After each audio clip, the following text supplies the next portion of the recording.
Hey everybody, welcome back to Video Episode. Here, another fun and unexpected episode of our continuing series on the MiSTer FPGA DE10 Nano project. Because FPGAZumSpass, or Robert, just cannot help himself. He keeps releasing new cores. It's starting to feel like it puts the lotion on its skin or else it gets the core again. But he has made even more innovations in the last 48 hours. I do not know how he keeps doing this, but he keeps doing it, and you guys love watching it, so we're going to keep it rolling. Before we get too far involved though, do me a huge favor, go down below, hit like and subscribe, and ring that notification bell, definitely helps us out. And if you feel so inclined to want to support the channel, we got a Patreon link down below as well. But now, suddenly, even more games are working that never used to work before. Last time we tested Cruisin' USA, it would just crash. Now not only are we playing the game, but it looks basically near to what you would expect. There is still some texture filtering missing, but the controls are here, the visuals are here. This is just the Cruisin' USA you remember on the Nintendo 64. It just looks slightly different. But there's so many new games that are working with the new rendering modes. The number one game I had been waiting for is Bomberman Hero. It is my all-time favorite Nintendo 64 game of all time, and my favorite Bomberman game. But leave me a comment down below and tell me what your favorite game is. I would be curious to hear it for the Nintendo 64. I own this game, I own the vinyl soundtrack, I use the soundtrack for a lot of the underlying tracks in these videos, and seeing it render on MiSTer FPGA right now is nothing short of amazing to me. Last time I showed you this game, there was like 3 polygons on screen and it would freeze. Now you can get into the game and start playing it. Granted, there are some graphical glitches and it's clearly not running at full speed. This is still Bomberman Hero on the MiSTer FPGA Nintendo 64 core. It looks close to how Bomberman Hero is supposed to look. Obviously there's visual glitches, but when you're so familiar with a game, you can tell what's working and what's not. And outside of texture filtering being missing here and seeing those big pixels, if you just showed me a screenshot of this, I would just say it's Bomberman 64 on software emulation with some filter put on top of it. But this is running in real time on MiSTer on the current core, at least at the time of recording this audio. Robert works so fast, it's possible he updated it an hour ago and I just wouldn't even know. The speed at which he works is so impressive, and the feedback that we give him via testing and the conversations we all have with him. He's such an active and interesting developer who really does love doing this stuff and developing it alongside people helping him test the games. That's why you should be testing this. It is a ton of fun. Moving on to another game that never used to work and now does is Yoshi's Story. The intro title card looks exactly like you would think. Obviously this menu here has a few problems, but when you get into game, it's really interesting from a technical standpoint to see what is rendering, what is not in those different render modes on RDP. You get the Yoshi sprite, but he does have a black bounding box, and all of the heads-up display elements are there, the sunflower, the watermelon, and the dots, and you'll even see the enemy sprites. The one thing obviously you don't see is the level in and of itself. Now what Robert's doing is adding in new modes to the RDP or reality display processor. The chip doesn't just do one thing, it does numerous things, and it has numerous functions. So sometimes if you don't see something, that just means Robert hasn't implemented it yet. Think of it like a modern GPU. There's different calls and different functions they can perform, and not every single game uses every single function at once. Some games are going to look exactly like you would expect, and that just means that Robert has finished up or is close to finish up that aspect of the RDP. If a lot of the game is missing, that means he hasn't touched it yet. But moving over to Super Mario 64, we now have Peach's note and you can read it. Obviously the texture filtering is still not here, but last time we showed this to you, that note was just a black box. Now it has text on it. As we do the fly through of the castle here, outside of those trees having those triangles around them and the pixelation, if you told me this was just running on real hardware, I would say it looks a little slow, but otherwise it seems to be what you would expect Super Mario 64 to be. So many of these games are recognizable, so many of these games are playable, and they're improving basically every 48 hours. We still can't have Mario with eyes here, else it freezes the game, and that must just mean that whatever is drawing his eyes on RDP is not coded in yet. But as you walk around the level, you'll see Goombas and they look exactly correct. The waterfall is moving, all the geometry is where it's supposed to be, all of the textures or perspective correct. It is slightly slower to me, I think, but if you look around here, you will see all of those pixels. But the soundtrack is great in Super Mario 64, so I want you to listen to it for just a little bit, and I'll be right back and show you more games that work. But it's not fair. Bowser gets eyes and a mouth, but Mario just doesn't get to have them. But listen to this soundtrack, it's great, and I'll come back with some more games.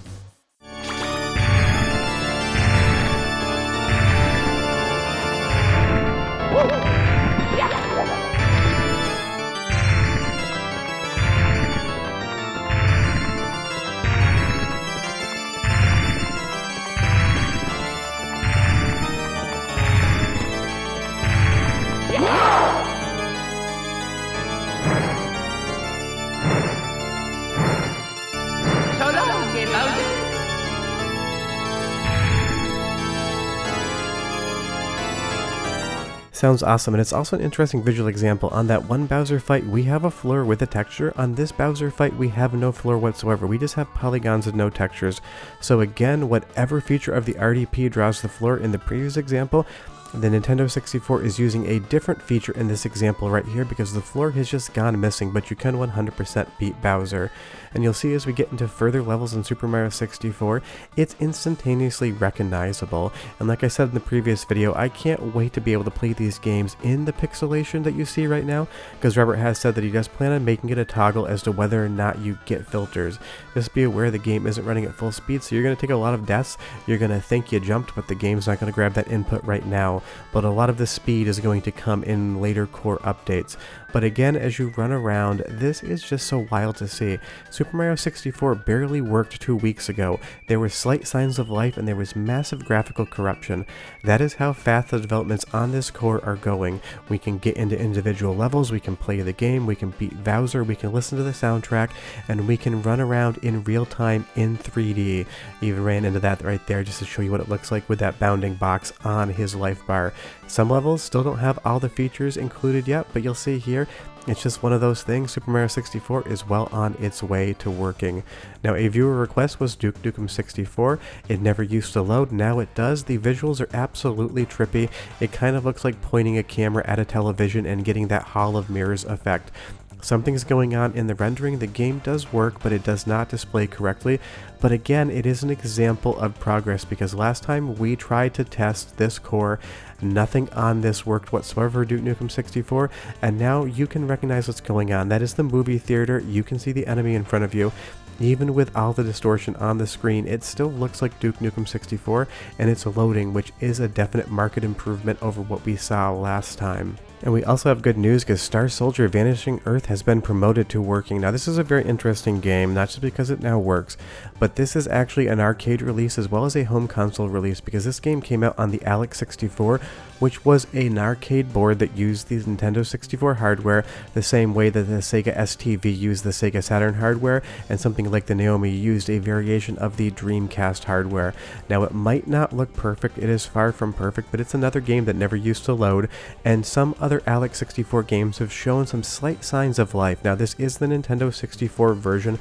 I tried the Alex 64 version and it didn't go as well. It basically kept freezing on me, but it's really interesting that there is an arcade board for the Nintendo 64 and barely anyone seems to know that that exists, and that's because there really isn't any must-own game on the platform. There's some fun to be had, but it's not really something that a ton of people collect for, but it is something that could potentially work in this core in the future. No guarantees, but it is interesting to think about. But you will see here, it is working. The graphics are distorted, a lot of things are duplicating, but it does still have that look of a game that runs, and it is something that used to just freeze. And that's the thing, we're not just getting visual improvements, we're also getting games to boot that never used to boot before, and that's always a good thing. When more titles start to work, it means we can do more testing and find more bugs. But moving back over to Cruisin' USA, I want to give you guys a 30-second sample of the soundtrack because it sounds really accurate, so go ahead and enjoy the sweet tunes of Cruisin' USA and then leave me a comment and tell me what you think it sounds like.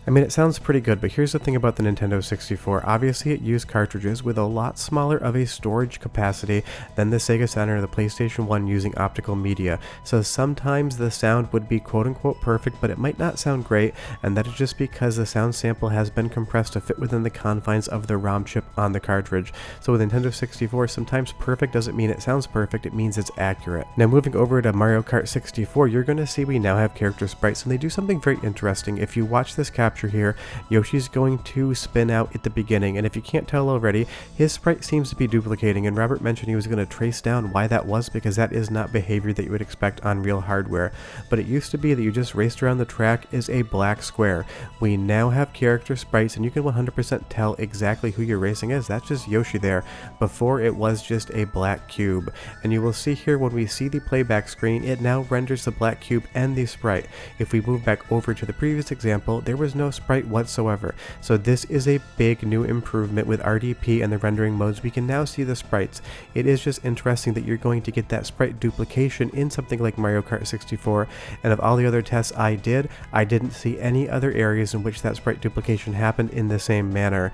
And big thanks to Andy D, he helped me out for a couple of captures this week as well, and I got the rest. But you'll just see here as we go around the course, it does just seem like Mario Kart 64, a broken version of it, but a playable version of it. And when we go into the credit sequence here, you're going to see that all of these sprites come up and everything looks pretty close to exact. Obviously the times for the laps definitely have those lines through them, but I would say this feels like 70% of a full image from Mario Kart 64.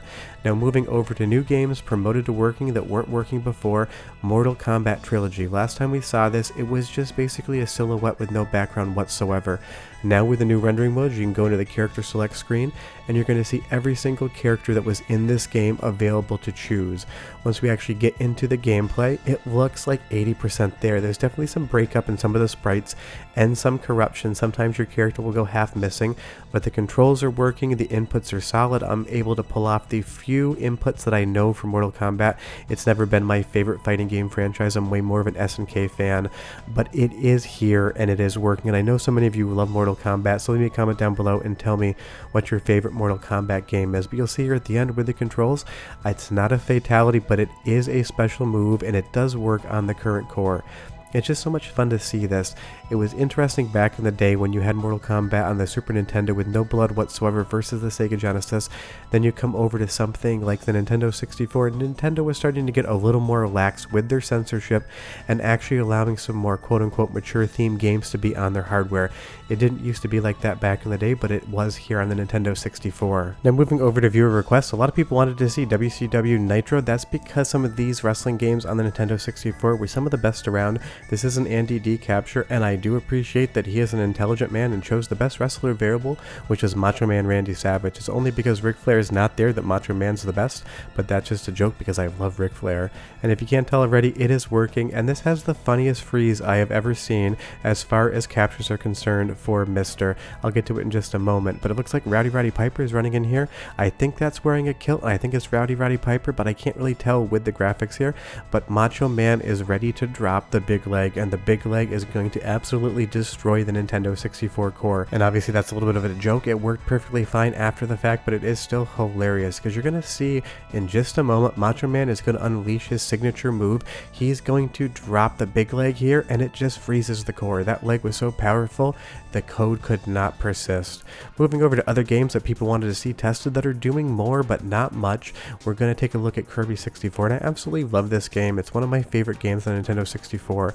You will see that the introduction starts animating. It is in real time with polygons, but it is going to freeze right here. So what we'll do is reset the core, because sometimes you just need to mash start as fast as possible to get in game, but when we mash start, we basically see the title screen and it freezes there as well. So Kirby 64 is starting to work, it's just not there yet. No matter what you do, it's just going to freeze on you. Now other big improvements, Wave Race 64, you're going to see now has full models in game. You're no longer racing around as a black silhouette, which I'll show you a comparison to shortly. But now that there are models in game, it does seem to be that it's rendering at a slightly lower frame rate. Now Robert definitely has plenty of optimizations planned to do, so don't expect anything to run at full speed, just be happy if it does, and don't be too concerned if it's not running at full speed yet, because there is a lot of stuff coming in the future. But I'm sure at some point in time we're going to start getting cores that improve performance and add less visual elements, but we've gotten so much more here. As we move back to the previous core, the racer just has absolutely no texturing on him whatsoever. It's just a black model. Ran into the same wall there, though that is convenient. But if we move back to the current core, you're just going to see that we now have those textures. The walls there, the actual race core still doesn't have all its texturing or effects, but the racers do, and it is a big improvement. It is so much fun to see. But like I said just a moment ago, I'm sure at a certain point in time, the core updates are going to start focusing on speed, because there's only so many graphical modes that the Nintendo 64 has, and once all of those are working, Robert's probably going to go in and start dressing the code up to get the speed up. Obviously, I'm not Robert, I'm not setting the plan, I'm just presuming how this would kind of work. And obviously everyone's going to ask, so of course I tested it. Well, Andy D did actually. Quest 64 loads the title screen. Obviously it's the best game on the Nintendo 64. If you are on MiSTer Discord and you like the meme jokes, if you're actually a Nintendo 64 player, you're going to know this is middling at best.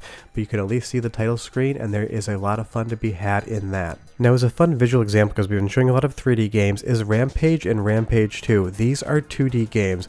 You'll see sprites, you'll see characters, and you'll see all of these strange boxes, so it seems like it's semi-running, but obviously there's some graphical modes missing, but the sound is kind of fun. Listen for 30 seconds, and I got even more games to show you afterward.